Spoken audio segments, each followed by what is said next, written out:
And welcome in again to our weekly Inside the Paint show brought to you by RedRecover.com. I'm Ira Winderman from the South Florida Sun Sentinel here in Fort Lauderdale. He's Kurt Helin from Pro Basketball Talk, NBASports.com out there in the Los Angeles area. And as we talked to Big O during our crosstalk on the Big O show, and he'll be back after our show today, Kurt, we're getting close to this February 9th NBA trading deadline. And to me, there's always two assessments you make. The assessment of who are you and the assessment of what's available. And to me, those two things sort of jibe together as to how you approach the NBA trading deadline. So first, I want to sort of give you my thoughts, and then I want to get your thoughts on where you think the Heat are this season and short term. And my perspective always is this, is when you look at your conference, my feeling has always been you try to win your conference. At the least, you're going to have a puncher's chance in the finals, like the Heat did in the 2020 NBA Finals against the Lakers in the bubble. You get there, you don't know what's going to happen. There could be an upset, Toronto over the Warriors. You just build your season for the conference.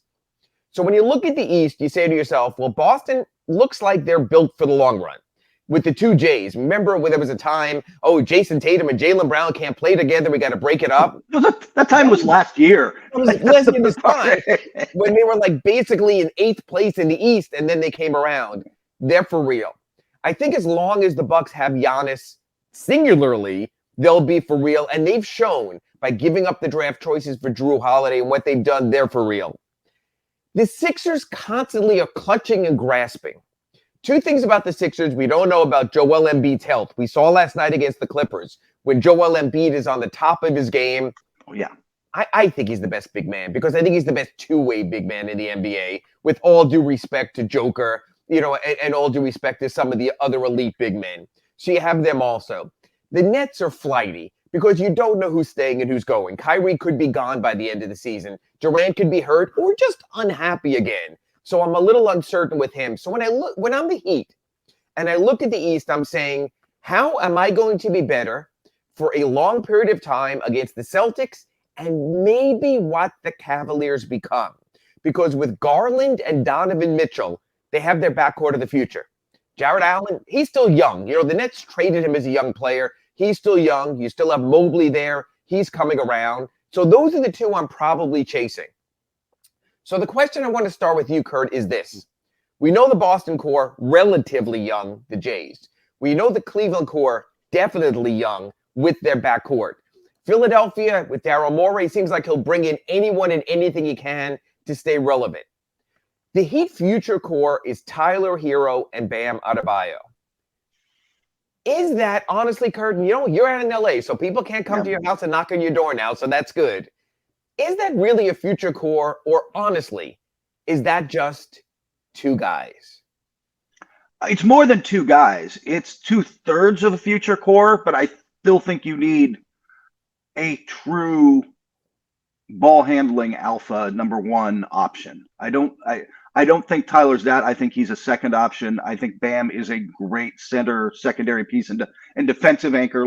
I think those two can be part of a core, but ultimately you've got to have your Jason Tatum or your James Harden could have been that guy, back in the day. I don't think he's that guy now. You've got to still have the guy with the ball in his hands. Even LeBron was this guy for a long time in Miami, right?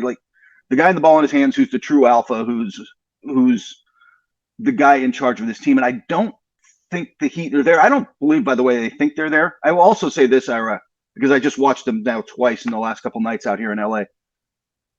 Short term, as much as I have defensive questions about them, I think Philly's a playoff problem because that James Harden, Joel Embiid pick and roll, when it's clicking, it is a beast. But Harden as a playoff player has always been a different player. That's the. I need to get to May. I need to get to late April. Maybe I need to get to June to really get a sense on that because something always seems to crumble at the end. Yep. Last season against the Heat, Embiid missed the first two games of that series. It turned that series. Will he be healthy? That's the question there.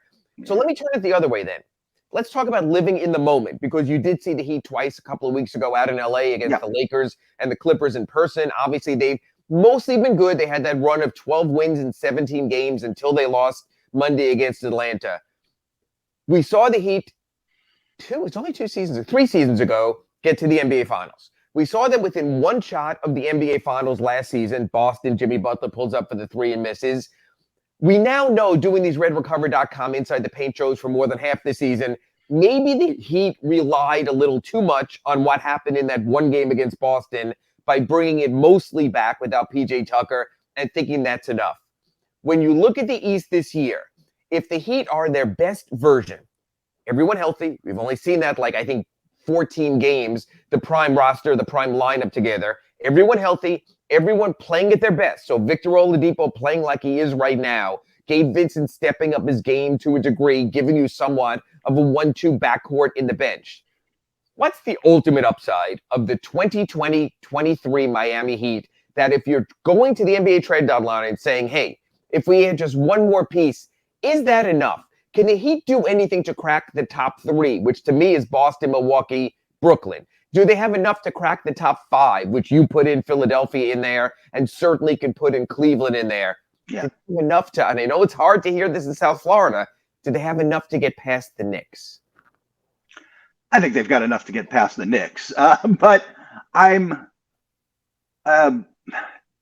don't think as much as I love Jimmy Butler, and again, we've talked about this, a player who can raise his game to the level we were talking about, to that All-NBA first alpha guy for a stretch of time. I just don't think in this season you get past the conference finals. I think that would be the ultimate upside, and I think you'd have to have a couple breaks because I don't think they're as good as Boston or Milwaukee if both of those teams are fully functional, right? If Chris Middleton's back and Drew Holiday's in a groove and everything's clicking in Milwaukee, then they're obviously a problem with Giannis. So I think second round is the more likely.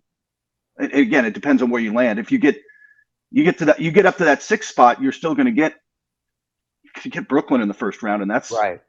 That's a Brooklyn or Philadelphia, and either way, that's a battle. And that to me is probably the Heat's upside battle. I don't think in a first-round series against Boston, although they do play Boston well, and they did when Jimmy Butler was healthy in that second game in Boston recently. They compete against Boston. I think they just sort of, for whatever reason, them against Boston, they're sort of locked into them. They played them so often in so many playoff series that at least, the one thing about the Heat, when you give the Heat a scout and they can spend time focusing on a team and break you down, they're very good at that. Yeah. So in a way, I think they could play Boston to a competitive series, but Boston is better. Milwaukee, forget about the two games last week on Thursday and Saturday. Without Giannis, the Bucks aren't the Bucks. I know what they did against Toronto, and they can still pull it off and get 130 points, but they're not the team. They're not going anywhere without Giannis. It's all about getting him healthy now so he's ready for the playoffs. And unlike the Heat, they have the cushion. They can do that. So they can sit Giannis out there. So I get that also. Against Philly, again, I don't know what Philly is, but I do know this. When Joel Embiid's on the top of his game, you saw it last night out there against the Clippers, he's the most dominant scoring big in the NBA. Joker does all of his other stuff. I get all of that. But Embiid, between the jumper and the force at the rim, he's just another dominant force. So my question is this, and this is a hard thing for Heat fans. And again, we will conjure our trades leading up to February 9th. The Heat, for the last 5 years, have always made a deal at the deadline. Sometimes to add an ancillary piece like a Trevor Ariza, sometimes to go big like they did with Jay Crowder and Andre Iguodala, sometimes just because of the luxury tax like they did last year with KZ Okpala, offloading him to the Oklahoma City Thunder so they could sign Caleb Martin, so they could bring in Haywood Highsmith, but there always seems to be something. Kurt, if you are a level-headed general manager and you are with the Miami Heat, do you say to yourself, this is a go-for-it season because Jimmy Butler's 33, because Kyle Lowry's 36, or do you have to pull back and you have to say to yourself, we always go for it because we're the Miami Heat, but we have to have a certain degree of common sense also and know when is our time and when we'll just take a puncher shot in the playoffs. Is there a move? And I know this is putting you on the spot, and we will circle back to this later in the show also when we come up with more names. Even positionally, is there a move where you say to yourself, you know what, Ira, I think if they do this, then all of a sudden, if I'm Boston or Milwaukee or Brooklyn or Cleveland or Philadelphia, I'm a little concerned. Are they even at the one move away point? This comes back, you said there were two parts of this, which was you assess yourself and then you assess the trade market and who's out there. The second part of that is the problem there.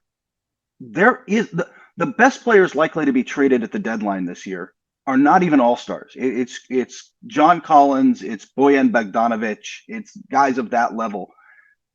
How much does that move the needle? Not that, hypothetically, I'm not even going to get into how you would go get him. If you wanted to go after Bogdanovic and give up the unprotected first or whatever it's going to take to get him, how much does that really move the needle? Does that change your dynamic that much? I like him. He's a very nice player, especially offensively. There isn't now. It's not like the Raptors are selling Pascal Siakam right now, where that would dynamically change things. You're getting an all NBA level player. With the guys available, I think you have to be, I don't want to say cautious, but you have to think about what are you getting out of going all in? If you're giving up an unprotected first for Bogdanovic, where does he lift you to? And I'm not sure for Miami, it's where they want to go. And Kurt makes the perfect point there for this reason. Typically, the teams that make their move at the trading deadline are the one piece away, but not the one main piece away. The Harden, Brooklyn, Philadelphia trade, those are the rarities. And honestly, it's very difficult to then redo your team on the fly. We saw that with Philadelphia last year and become an instant contender. So the players are looking at this year, whether it's D'Angelo Russell, whether it's Jordan Clarkson, I'm going to go heavy on the Jazz, whether it's Mike Conley, whether it's Kelly Olynyk, whether it's anyone there from the Jazz selling off to be bad, are nice, I would say third, fourth, but honestly more, Kurt, fourth and fifth pieces. Yeah. So you look at Milwaukee, a fourth or fifth piece, hey, that's all they need. They bring in even a Jay Crowder, just a +1, they're fine. That's the little thing. Boston sort of did that with their Brogdon move in the offseason last year, but even last season, let's think about Boston's move for a second, okay? The Derek White move. It's the exact kind of subtle move we're talking about. It's the D'Angelo Russell. It's the Jordan Clarkson. It's not adding a guy to be the guy. It's adding a guy to support the guys. That's the kind of trade. So when you look at the Heat bringing in a guy like that, whether it's a Jordan Clarkson, whether it's a D'Angelo Russell, yes, it makes you better. But what my thought is this year is, I think the drop-off from the top 3 or 4 to where the Heat are, like you say, is more than half a piece away, is more than an ancillary piece away. And we know one thing in sports. In sports where you either play for a championship or you go for the lottery, you don't want to be middled. The Jazz were middled for decades, and they decided, hey, God bless you, Quinn Snyder, you're a great coach. God bless you, the core of our team, Donovan Mitchell and Rudy Gobert. You gave us a chance in every playoff series every year. But we always wound up butting our head against the wall. I'm almost wondering, and I'd like to get some thoughts on the chat board on this here also. If you go to our YouTube chat board, was getting within one game of the NBA Finals the worst thing that could have, last year, the worst thing that could have happened for the Heat going forward? Kurt, do you think the Miami Heat deluded themselves into believing last year? And I ask you this question in this regard, and you know this because you're out in LA. After the Heat went to the 2020 NBA Finals, everyone said, oh, it's just the bubble. It's the unique season. If you give Eric Spoelstra 7 days a week to practice because there ain't nothing else to do there in Disney during the pandemic, you're going to get the best of the Heat. That's not real. Was last season a matter of, hey, the Ducks fell in the right order for them. Milwaukee was out of the way. They got Boston at the right time and Robert Williams was hurting, where Derek White had to leave for a birth of a child and they got to a Game 7. So I want you to be fair to Heat Nation because, again, these people do at least have your email address if nothing else. Was getting to Game 7 in last year's NBA Finals almost a curse from the Heat from the perspective it might have deluded them? I don't think so, because I don't think this team is like everything went their way last year, or a lot of things went their way, enough things went their way that they could make that kind of run. But honestly, Ira, every run, LeBron James championships when he was there in Miami, or even the Warriors with Durant, you still need some breaks. You still need some stuff to go your way, or it's not going to happen. Nobody wins a championship no matter how you can change your margin for error. Like, a lot more things might have to go wrong if you're the Warrior, the 2017 Warriors, but you still need things to kind of go right for you. And I think while things went right for the Heat, I don't think they deluded themselves into thinking that. I think you can get back to that relatively closely. I just think that the Celtics got better. They figured out who they were, then they went out and got Brogdon. The Bucks are capable of being better. I think everybody else raised their game a little, and the Heat lost Tucker, and that little half step is now really hard to make up. That's the thing, is I think the competition got better, and either the Heat didn't realize it or simply didn't have the means to keep up. Because you're right, the Brogdon trade, a small trade, pretty much else getting to help for Boston, Robert Williams coming back, giving him the time to rest. You can see where they are. I still believe we saw a little bit of it last week in just one of the games. The Joe Ingles thing to me is a little subtle, under-the-radar move that a very good team makes and lifts them up another half step. I think Milwaukee has another move in them. We saw the moves that Philadelphia made in the offseason, not just Melton, but also just bringing in other little pieces and making themselves stronger. Tyrese Maxey, a year older, growing into his role. They got better also. Brooklyn just getting its crap together. And honestly, matter of fact, Kurt, I want to go there also. As much as Brooklyn getting their act together, even the Royce O'Neal trade, I remember on draft night, we were like, what the hell are the Nets doing? They're blowing this thing up. They're giving up a first-round choice for a purely complimentary player. But you see, just like P.J. Tucker was for the Heat last year, a Royce O'Neal in the right situation, supporting the right players, I think a little bit of what Brooklyn did also is that not so subtle move that made them better as well. And then the Cavaliers, coming from a play-in team, going all in on the Donovan Mitchell. There were 2 all-in Utah Jazz deals this offseason. Yeah. The disaster with Rudy Gobert. That's what happens when you go all in. You take a chance and think you have it. The Timberwolves are F. They are totally screwed going forward with all their draft choices for a guy who's a dinosaur for today's game. But the Cleveland Cavaliers went all in, and they got something very special in Donovan Mitchell and sort of having that backcourt. Did the Miami Heat lose this season during the offseason? Yeah. To be honest with you, 9 times out of 10, that's where everything is won and lost. I mean, injuries and coaching changes and midseason tweaks can help. And sometimes, like Boston last year, we're like, hey, if we just do this, move Robert Williams into the starting lineup and less Dennis Schroeder, and we switch some stuff around, and suddenly it all kind of clicks. That happens, but that's rare. That we keep pointing to it like, well, these things. That's really the anomaly. Most of the time, it's like you said, it's the off-season moves, and every once in a while, the Pistons go get Rasheed Wallace at the deadline, and suddenly that completes the team. But again, I think that's the exception to the rule, not the rule. And that was a really dated reference for the referendum. Yeah, I was like, okay. The 2004. Hello, Larry Brown. Because that's the exact demographic we're going for, is the Larry Brown crowd. So now we're there. So after the break, Kurt, I want to get into the Heat trade chips right now and who you could trade. We know there's a bunch of restrictions, things like that. We also know this week that Dwayne Dedmon became trade eligible. Say that 10 times fast. We know that Victor Oladipo became trade eligible. So I just want to get a sense of how far you would be willing to go to make Heat moves. We will, of course, go back, look at where the Heat stand right now. Their game against the Hawks coming up tonight. They're playing in New Orleans against the shorthanded Pelicans, Dallas on Friday. We'll get to our week ahead. But folks, I just sort of want you to go through your Heat machinations. Join us on the chat board, please. Give us your thoughts of if you're willing to go either all in big or somewhat in for something else, what you think the Heat should be willing to deal. Again, no Dwayne Dedmon for Joel Embiid trades offered up here. We're not going to go to, but sort of what do the Heat really have? What can the Miami Heat take to market? Kurt Helin and Ira Winderman will discuss that after this break on RedRecover.com Inside the Paint. Back on RedRecover.com Inside the Paint Show. I'm Ira Winderman from the South Florida Sun Sentinel. He's Kurt Helin from Pro Basketball Talk, NBCSports.com, out in Los Angeles, covering the league at large. We sort of made this, I guess, a Miami Heat trade special. Didn't really want to go in this direction, but sort of when you get close to February 9th, this is where you wind up. Kurt, you're dealing with a ton of trade rumors over there in Pro Basketball Talk. That's all people seemingly want to talk about.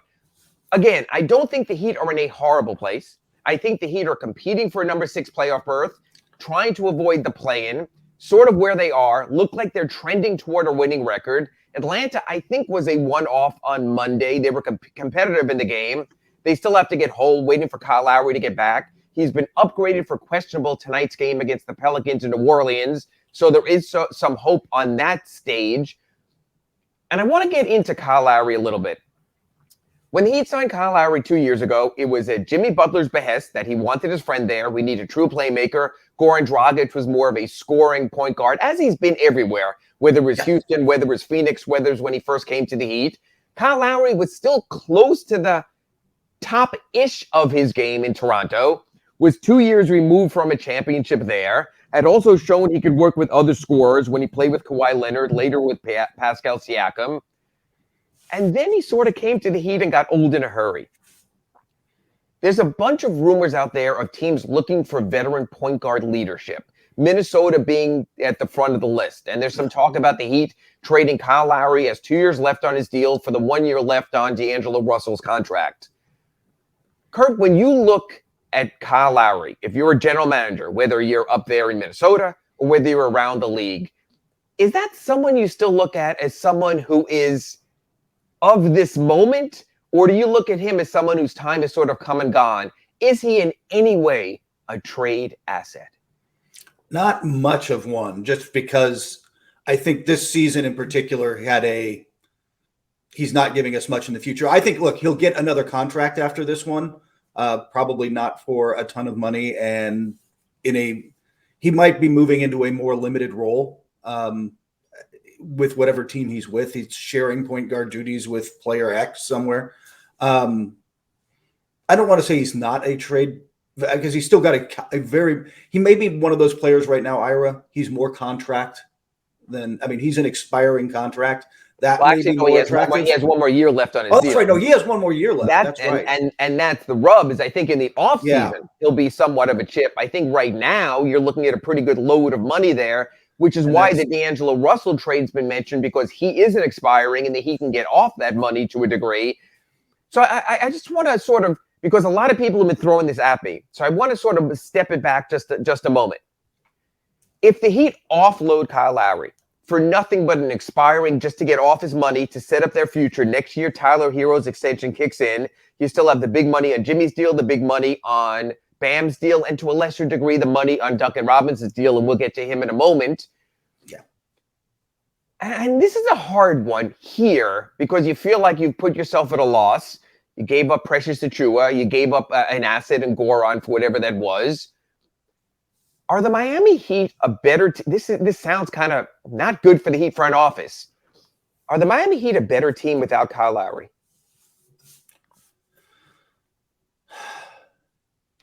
I don't know that they're better, but I don't know that they're dramatically worse, if that makes sense. Like, I don't think the fact that you had the fact that you took the pregnant pause there, to me, says it all. Because when you're paying someone in the range of $30 million, when you bring someone in just 2 years ago as your game-changing offseason move, that the Heat in 2021 free agency, their move was the move.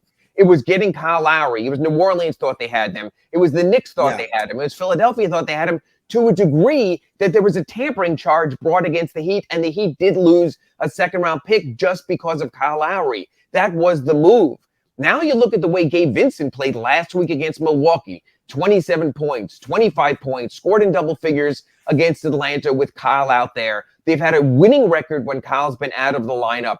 I know he's a very good half-court playmaker. I don't think he has anything left on defense at all right now.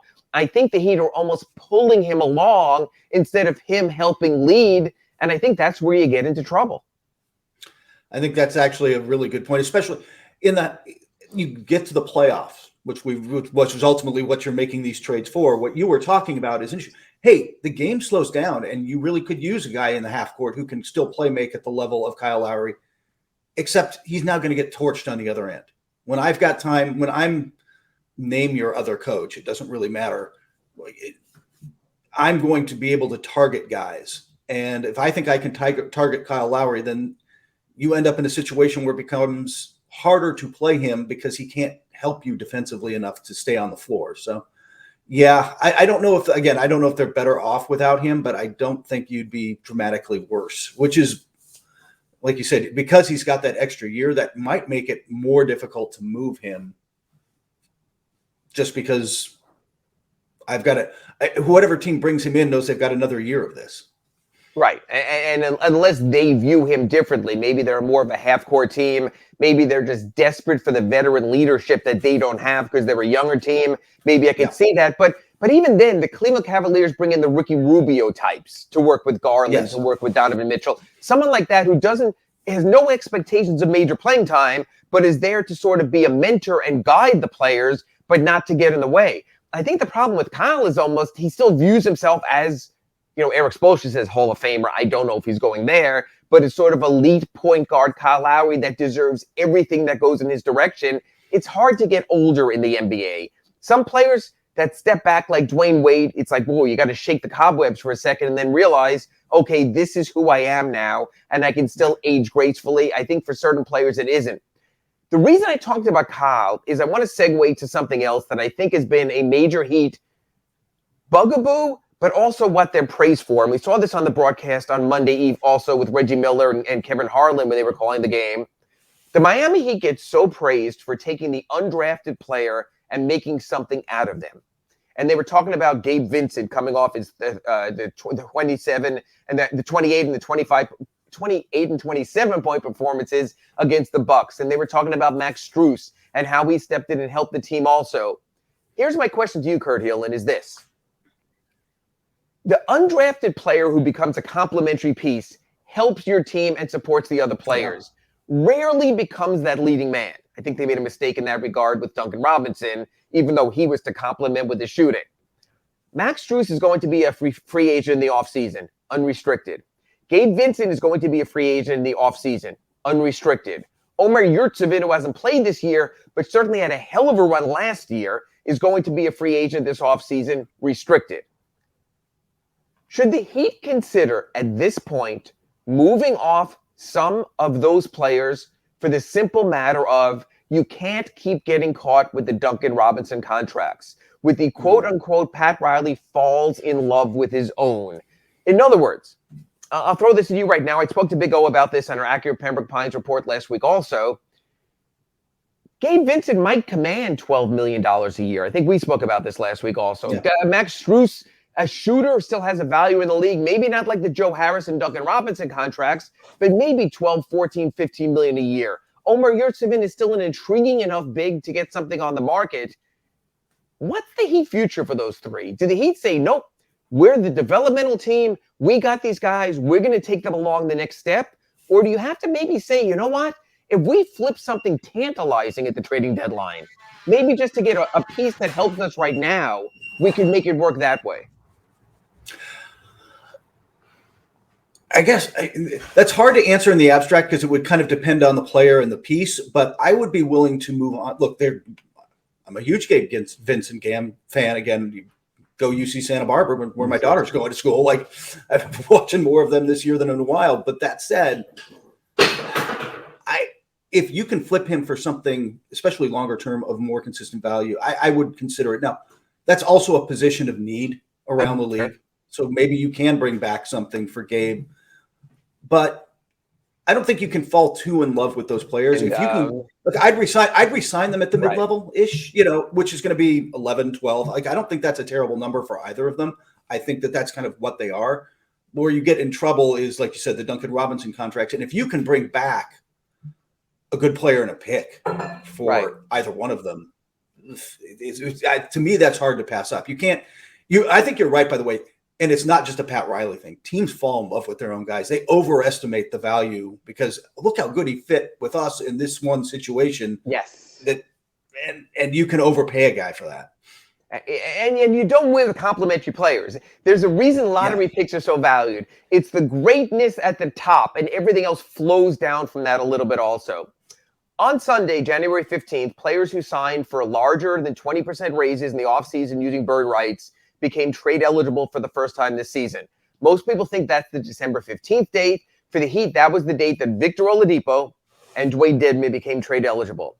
Dwayne Dedmon, we know, had his moment where he sort of went off the deep end last week, where he threw the Theragun on the court or flicked it or whatever, was ejected. The Heat said to the NBA, hey, we don't want to fine here. We want to make a statement. We'll take this over. We're going to suspend it for one game. We're going to handle the punishment. And they did after that game. Does Dwayne Dedmon have any value around the league? And I'm asking you, Kurt Helin, out in Los Angeles, this for a reason. There's a lot of talk that the Los Angeles Clippers, behind Zubats, don't really have a backup center. And they've been playing Moses Brown. And they probably could look for something a little bit more. Dwayne Dedmon is the classic NBA backup big man. He will give you 5 fouls. It might only be in 3 minutes, but he will give you that big body. But also what we saw last week, the insubordination against the Pat Riley team might impact him also. Any value for Dwayne Dedmon other than being a quote-unquote contract? No, actually, I mean, what does he make off the top of my head? Because I know it wasn't the minimum. 4.9 million. See, I think at that number, he has value as a backup center in the right situation. You're right. The Clippers might be the best spot. They are talking about Nerlens Noel kind of backups behind Zubats and some extra size there. They just feel shorthanded on the front line. They should feel shorthanded about their 2-star players playing, but that's a whole different issue. Yes. But that is one of the things that and backup point guard are like spots they're really looking right now. And Dedmon might be a fit there. Like I actually think you bring him in and maybe he's more comfortable it's a very different culture than the Heat run. The Clippers are much more for people out east, the Nets like player friendly.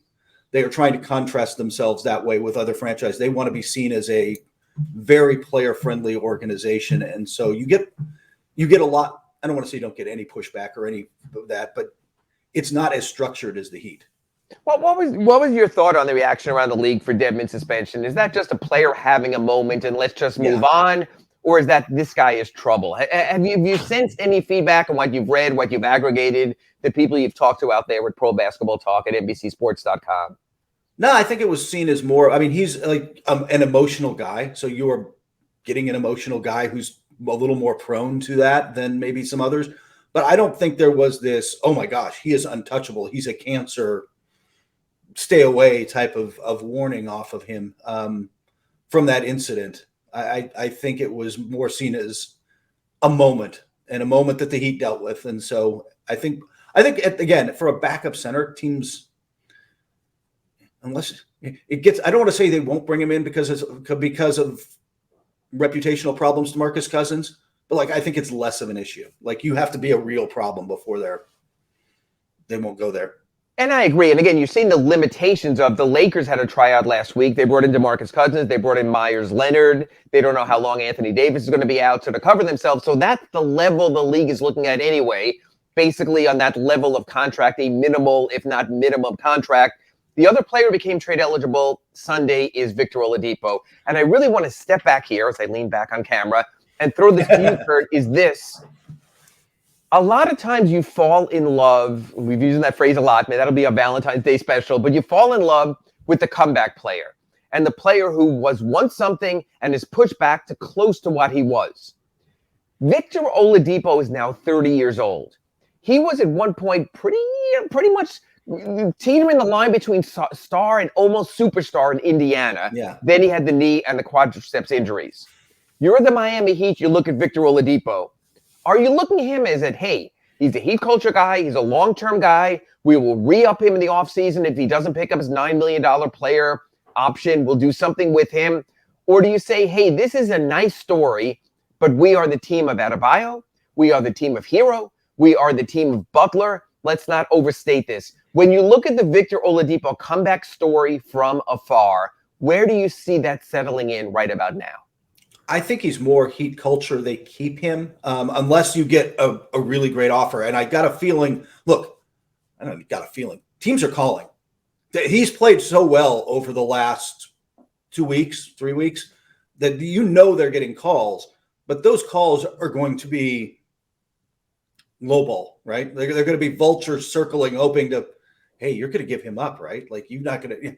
I can't imagine the offer is anything near what he has become in terms of importance to this team, which, give you credit, you were calling back in before the season tipped off that he was going to be vital for their bench. He is absolutely vital for their bench. Yeah. And I think his value to the Heat is more than anything they can get back in a trade right now. And I agree. By the way, True Fin fan and everyone else, we'll get to the chat after this break or whatever. I'm going to go a little bit long here for this reason. Okay, so Victor Oladipo has a $9 million player option. I think he opts out because Victor Oladipo always thinks he's worth more than whatever he's making. Turned down a huge deal in Indiana in the $100 million range. Turned down an extension in Houston in the $80 million range. I think he's going to go out and chase. So here's a question that almost sounds insane. Kurt, in the offseason, Gabe Vincent and Victor Oladipo are on the free agency market.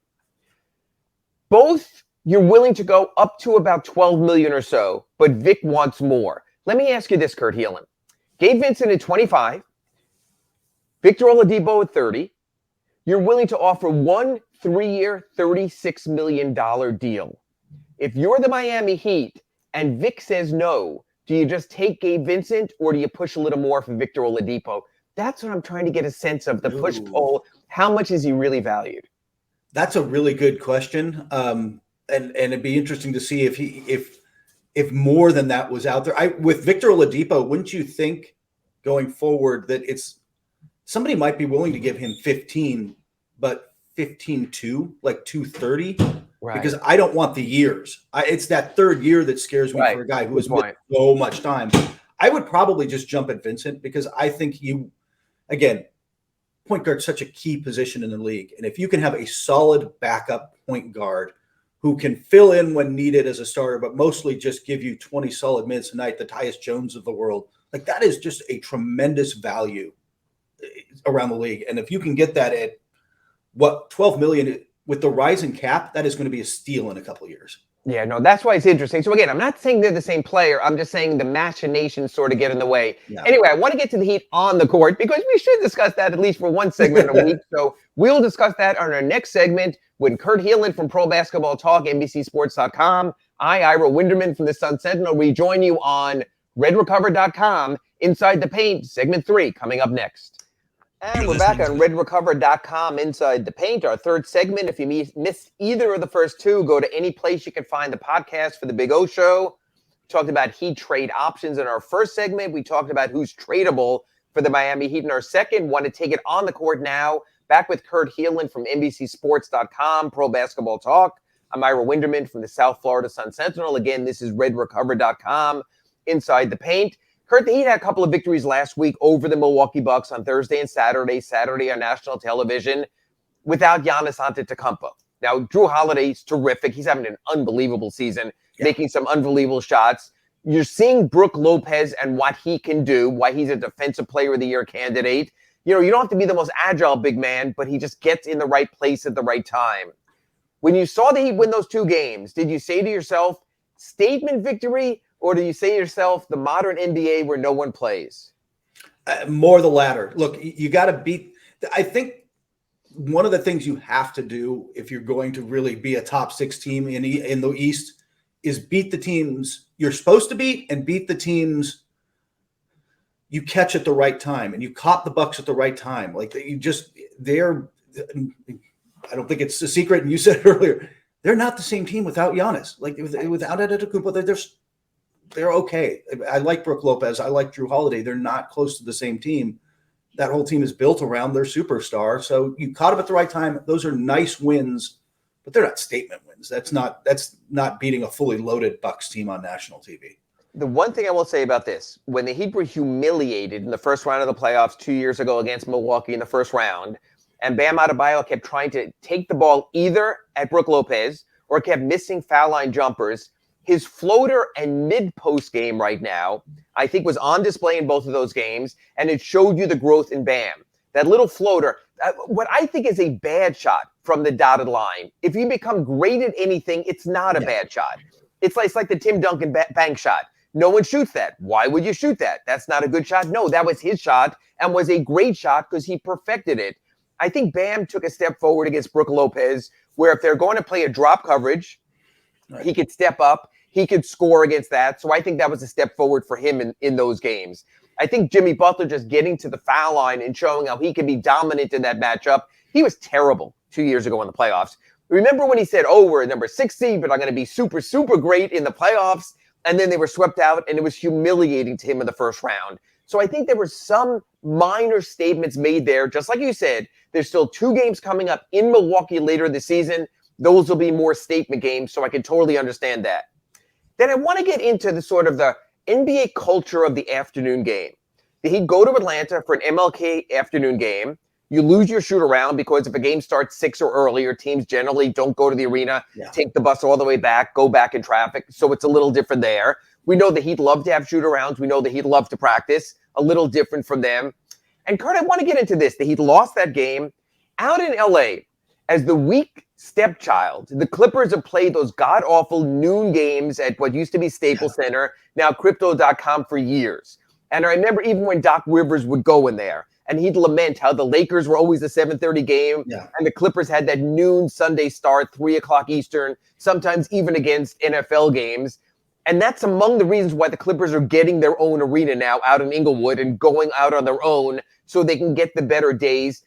Kurt, you've been to a bunch of those games, and as you know, when you have a noon start or an earlier start, you're talking to the coaches at 10:30 in the morning. It just doesn't seem basketball-like. Tell people sort of out there about how it just seems like a different mindset from players, especially road players, when you play an afternoon game. Players are creatures of habit. They want their game day routines to largely be the same, where they go to a shoot around or don't, depending. More and more teams aren't doing them. I know the Heat do them. You come back, you get a meal, you get your nap, you go back, you have a whole pregame stretching routine. When you mess with that, when it's roll out, hey, my alarm went off because I had to roll out of bed to go get to the arena early enough to get into my pregame routine. It just, guys are notoriously, and I don't mean, sometimes there's South Beach flu or wherever we're going to call it. There's sometimes some of that, but mostly it's just once guys are out of their routine, they're not comfortable, and you get poor shooting performances, slow rotations. Guys are just not mentally clicking for those games anymore. They're just not used to it, and it throws them once players are out of their routine. It's you get some really ugly, especially like first 3 quarters of those games. Right, and again, you have a lot of early games in the playoffs, but you have that playoff feel. It's different that you realize it's the moment. You're living for that. It just seems during the season the clock is off. Look, I'm not excusing the Heat falling behind by 26 points in the first half. It was a dreadful performance. I also think, matter of fact, I'm going to say something here. I'm going to track this a little further during the season. I am not so sure that 4 games over 500 is not necessarily the high watermark for this Miami Heat team this season. I'm not so sure that that's not who they are, that they're not a team that might finish 43 and 39, 44 and 38. I think that's sort of what they've shown what they are. Matter of fact, I'll even do this with you, Kurt, and we'll come back next week on our RedRecover.com Inside the Paint and talk about it. If I were to say to you, Miami Heat final record, 44 and 38, giving them 6 games over 500, which they've never been yet this season, do you think I'm underselling the Heat? Do you think I'm on course, or do you think I'm overselling? Now, I think you're on course. When you started bouncing around that, and I didn't look up really quick and look up some of the projected numbers that are out there at 538 or whatever. Right. I don't have time to do it right now. But like my first instinct was 45 wins. All right.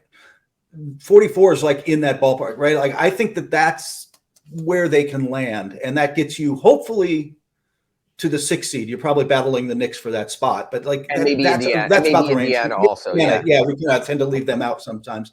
I forget about Rick Carlisle doing a good job. But you're in that ballpark. I think that's just kind of where they are right now. I don't think they're one of those 50-win teams. No. So I just see I see that sort of a sense of who they are. Typically in our shows, we talk about the upcoming schedule at the end, but the Heat have an unusual schedule because they're going to be playing the New Orleans Pelicans twice in the next 6 days or so. They have them tonight in New Orleans, an 8 p.m. Eastern start. They then play them back at what used to be FTX Arena, is now Miami-Dade Arena. By Sunday might be someone else's arena on a 3:30 start against the NFL games on Sunday. You talk about a tale of 2 teams. When the Pelicans are healthy and Zion Williamson is playing, and they have and Ingram is playing, and they have their team together, they're a completely different team than they are right now in scramble mode, just trying to be who they are. The top Pelicans players are out tonight. Based on what I'm hearing about Zion's schedule, I assume he'll be out Sunday also. Kurt, you've seen this. You watch a lot of Western Conference basketball. The Pelicans, with and without, really are two different teams, although I think there's been a great coaching job there by Willie Green that's kept them competitive. Sort of fill people in from a Western Conference perspective on what we might expect the next two games, Heat against the Pelicans on both tonight and on Sunday. Yeah, I gave Willie Green my midseason Coach of the Year award because of how he's dealt with the injuries, and he got this team to defend. And going into the season, we're like, man, they're going to put up points, but they're not going to stop. And they're top 10 defense. They're actually playing well. They're using Valanciunas well. They're not a pushover. They are a surprisingly deep team. They will run the offense through C.J. McCollum, but they've got kind of shooters and guys making plays all over the floor. And it's a little Heat-like. They're just deep, and guys keep stepping up, and you're like, where did that guy? Yes. They've been Alvarado, Jones, guys like that. Almost Yeah. like the Heat of mining the later draft choices and getting something special out of them. Yeah. They've done, David Griffin has, who built those Cavalier teams, has done a really fantastic job down there building a deep roster that's dangerous when they get healthy. I think they're a year or two away from contending, but I think that could be in their future. But right now, they're not a pushover. If you go in and think, man, they're without Zion, without Brandon Ingram, we got them. They will surprise you. They will beat you. They're going to make it tough, but they're also beatable right now. And to that end, because we won't see him, but he's such a big factor in the overall NBA scheme, I wanted to get your thoughts. I know you've done some pieces on him here at Pro Basketball Talk also. Can we trust Zion Williamson to have a future, to get his injuries in order, for that body type to work in today's NBA, to be this explosive athlete who's built like SpongeBob? Or is he just have the body type that will always have his team on edge? Where's the future for Zion Williamson? Man, I hope we get more of him. Like, it's hard not to think that this could be another. I'm trying to think of the right comp, and I don't want to use Brandon Roy because his was so high and then faded so fast. But something more akin to that, where the injuries keep him from ever reaching consistently, maybe Anthony Davis, consistently reaching the level you can see at stretches from him where you're like, holy cow, there's nobody like him in the NBA. Right. He's unstoppable. He is not just a highlight factory, but there's just nobody who plays with that kind of bowling ball inside unstoppable force anymore. But I worry. Because I enjoy watching him so much, it's just disappointing that I think that I fear that isn't he ultimately, Ira, going to be a guy where you're like, hey, we got 60 games out of him this year. It was a good year. Like, I just think that's who he is. You know what? That's a perfect segue. And I want to go off on a tangent here because Stan Van Gundy tweeted something earlier this week, and he posted on his Twitter, when I started in the NBA, there was one trainer, one team physician. We had brutal travel. We had back-to-backs at the Yin Yang, and guys played all the games. And these days they have, you've seen these training staffs. You know what it's like, Kurt. You go out before a game. Most NBA teams probably have, Kurt, am I exaggerating here, as many trainers as players?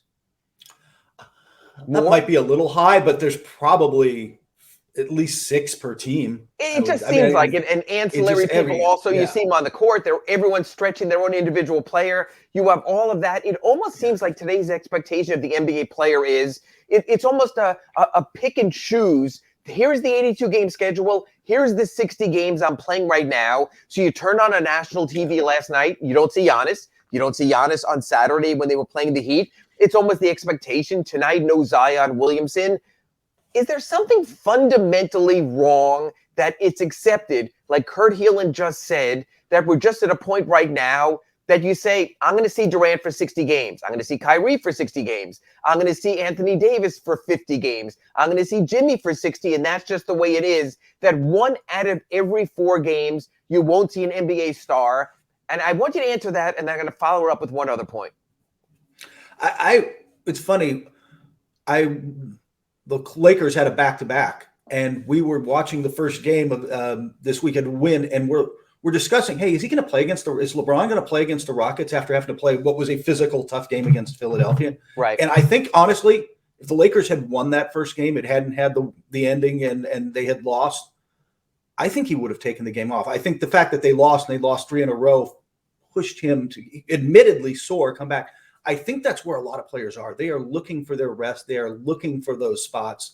They are listening to their personal trainers and the guys the agents hire for them as their as trainers more than the team. And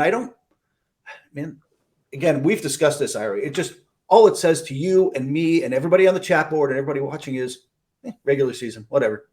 That's the exact next point I wanted to go to. I was talking to our columnist at the Sun Sentinel, Dave Hyde, about this, and he was saying, we always talk about down here that NBA season doesn't start till NFL season is over. Unlike in LA, when they don't give a crap about their NFL teams, it's a little bit different when they're more baseball oriented. But here, Dolphins season's over. Pat Riley even told us when he first got here, he would sit on the podium there, and whenever the Dolphins were done, he'd sort of lean forward and going, okay, now it starts. He understood the market when he got here. Don Shula was still here. He understood Don Shula's presence was still here, rather. He understood what it was. So we get into this point now, and Dave Hyde is asking me, our columnist of the Sun Sentinel, what's going on with the Heat? And then we got into this factor of this.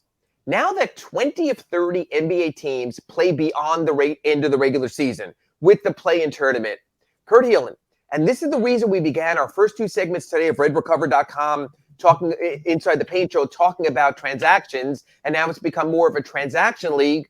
Kurt Helin, does the NBA regular season matter anymore? Yeah, but not enough. Not enough to make the league office happy. Not enough to make.